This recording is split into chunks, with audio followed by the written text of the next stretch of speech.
Shalom saudara-saudara yang terkasih di dalam nama Tuhan kita Yesus Kristus. Saudara-saudaraku, pada kesempatan ini saya ingin memberikan sebuah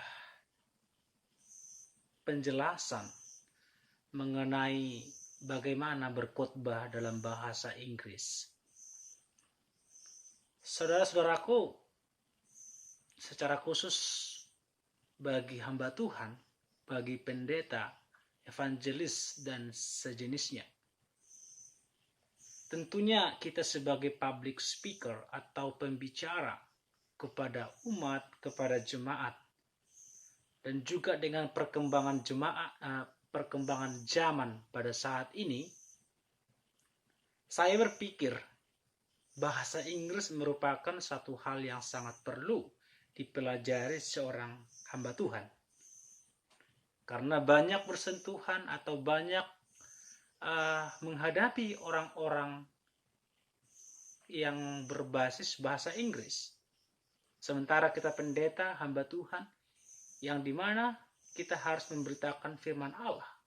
Nah, masalahnya kalau kita tidak bisa berbahasa Inggris dengan perkembangan zaman saat ini, maka ada keterbatasan bagi kita untuk memberitakan firman Tuhan. Oleh karena itu, saudara-saudaraku, bahasa Inggris atau berkomunikasi dalam bahasa Inggris sudah sepantasnya dilakukan atau bisa dilakukan oleh hamba-hamba Tuhan pada masa kini. Saudaraku, saya hanya berusaha memberikan penjelasan kepada saudara supaya juga saudara memiliki kemauan untuk belajar, karena belajar itu tidak mengenal yang namanya usia. Kalau saya bercerita tentang pengalaman saya bersyukur ya. Saya hanya menceritakan saudara, saya tidak berusaha, saya tidak ada niat maksud saya untuk pamer-pamer dan lain sebagainya. Saya memiliki pengalaman berkomunikasi dalam bahasa Inggris, baik itu kepada orang-orang luar, baik itu dalam bentuk katekisasi, baik itu ketika berkhotbah dalam bahasa Inggris, maupun dalam menerjemahkan. Saya sudah mempunyai pengalaman ini, saudara. Oleh karena itu, saya pada saat ini memberikan motivasi lah paling tidak supaya kita bisa belajar bahasa Inggris. Bagaimana sebenarnya berkhotbah dalam bahasa Inggris? Atau kalau tidak bisa berkhotbah dalam bahasa Inggris, minimallah berkata-kata dengan orang luar. Kalau berkhotbah dalam bahasa Inggris kan sudah agak lebih sulit mungkin kan. Tapi minimallah menyampaikan sesuatu pemberitaan Injil ketika bertemu di mana-mana atau ketika ada orang bule gitu ya. Saya pikir sudah seharusnya, saudara, supaya tidak ada yang membatasi kita untuk memberitakan Injil itu. Karena Injil dikatakan harus dikumandangkan kepada banyak orang, kepada segala suku dan bangsa. Oleh karena itu, saudara, saya pikir saya memiliki sedikit kapasitas untuk memberikan penjelasan ini. Dan saya tidak memamerkan diri, saudara. Saya sudah pernah mengambil TOEFL. TOEFL itu standar bahasa Inggris kalau ketika kuliah ke luar negeri. Tidak hanya TOEFL biasanya, itu ada juga IELTS, TOEIC, dan sebagainya. Tapi yang kemarin saya ambil TOEFL. TOEFL itu terdiri dari 3 macam di sana.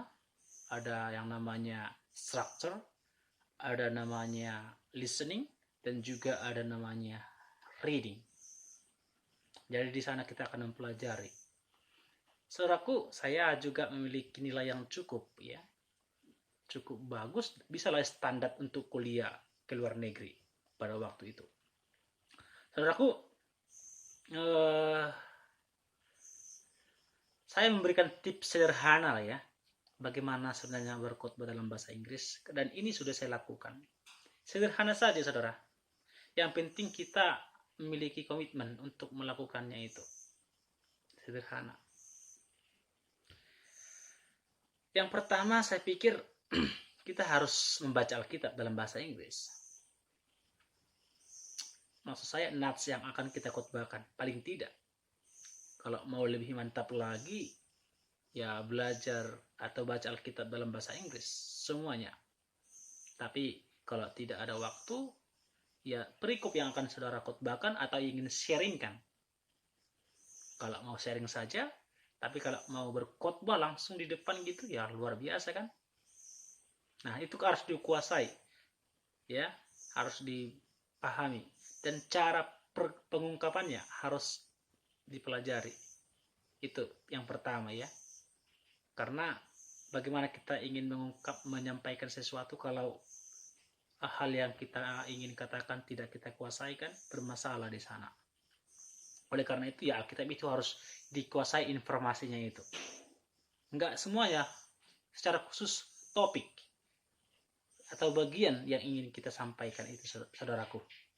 Ya, yang pertama itu Alkitab itu dalam bahasa Inggris. Ya minimal NIV lah.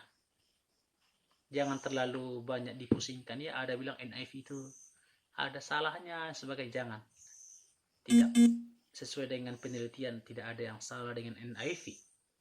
Hanya saja NIV kan lebih ke arah bahasa sederhana, bercakap-cakap, berbeda dengan KJV, King James Version yang memang lebih akademis. NIV kan sederhana penjelasannya kepada orang-orang yang awam lah bisa dikatakan. Nah, tapi kalau di NIV itu lebih gampang dipahami, seperti percakapan sehari-hari, ya, termasuk dalam berkhotbah juga lebih gampang. Jadi NIV lah yang pertama saya rekomendasikan ya. Kalau lebih mantap lagi, meningkat lagi kan King James Version ya. Nah itu yang perlu saudaraku. Contohnya topik yang ingin kita bahas tentang hubungan manusia dengan Allah atau sebaliknya hubungan Allah dengan manusia. Satu perikop itu diekspositori dulu, dieksposisi, dieksegese ya, baru ungkapkan lah itu. Terus kedua saudaraku, dengarkan khotbah dalam bahasa Inggris. Komitmen ya, ya minimal satu hari itu ya satu khotbah lah. Nggak harus langsung dari YouTube, bisa di save offline saudara. Save offline kan bisa, nggak habis kuota aku kan gitu, nggak harus juga gitu. Ya kalau nggak bisa satu hari satu khotbah ya minimal ya satu minggu satu lah, nggak apa-apa kan. Satu minggu satu kan cukup ringan lah itu saudara. Seperti John Piper, khotbah yang terkenal itu kan. Ya, saya pikir itu bermanfaat. Terus ketika saudara mendengarkannya itu, coba pahami apa yang dikatakan. Nggak harus memahami satu persatu perkataannya, tidak. Kira-kira ketika saudara sudah mendengarkannya, apa yang saudara dapatkan? Coba tulis itu di dalam bahasa Indonesia, ya, dalam bahasa Indonesia. Kemudian ya terjemahkan pelan-pelan dalam bahasa Inggris. Nah, coba khotbahkan apa yang dikhotbahkan itu. Khotbahkan apa yang dikatakan yang tadi itu. Makanya saya pikir kan lebih simpel saudara, lebih ke directly ya, lebih ke langsung gitu ya. Enggak ribet. Oleh karena itu, ambil satu khotbah yang ada di YouTube, coba praktekkan langsung itu dalam bahasa Inggris. Apa yang dibilang itu coba ulangi lagi. Ya, dengan bahasamu yang kamu pahami gitu ya. Ya, lebih simpel kan, artinya secara tidak langsung kita sudah belajar. Nah, itulah saya pikir saudaraku yang harus perlu kita gali dalam berkomunikasi, dalam berkhotbah dalam bahasa Inggris. Saya pikir khotbah dalam bahasa Inggris itu tidak terlalu sulit kok. Khotbah dalam bahasa Inggris itu tidak berbicara soal grammar sebenarnya ya. Berbeda seperti TOEFL yang tadi saya bilang itu kan karena lebih akademis kan gitu ya, harus butuh grammar lah, structure gitu kan, structure ya harus butuh itu.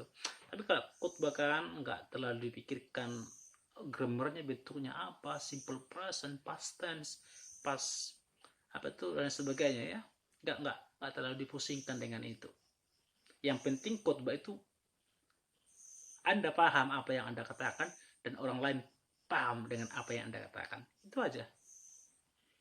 Jadi karena ini kan lebih ke arah praktis kan. Jadi intinya lebih ke arah pemahaman. Orang mengerti apa yang Anda sampaikan. Itu yang terpenting sebenarnya. Saya pikir dengan sharing-sharing ini dapat menolong saudara. Saya ingin mendorong saudara supaya adalah kerinduan untuk belajar bahasa Inggris, berkhotbah bahasa Inggris. Apalagi dengan perkembangan era zaman sekarang ini kan, di mana-mana kita pasti menemukan bahasa Inggris kan gitu. Apalagi kita seorang pendeta, waduh, public speaker ya, public speaking. Kan di mimbar itu kan public speaking, saudara. Yaitu kita berkomunikasi, berkata-kata di hadapan publik kan, itu kan public speaking. Nah, seharusnya dan sehat pantasnya juga lah ya, kita harus bisa. Semangat, baik itu pendeta yang sudah tua, apalagi yang masih muda, energik lagi untuk kemuliaan Tuhan. Kiranya sharing ini dapat memotivasi saudara semakin hari lebih mantap lagi dalam melayani Tuhan. Shalom, Tuhan Yesus memberkati.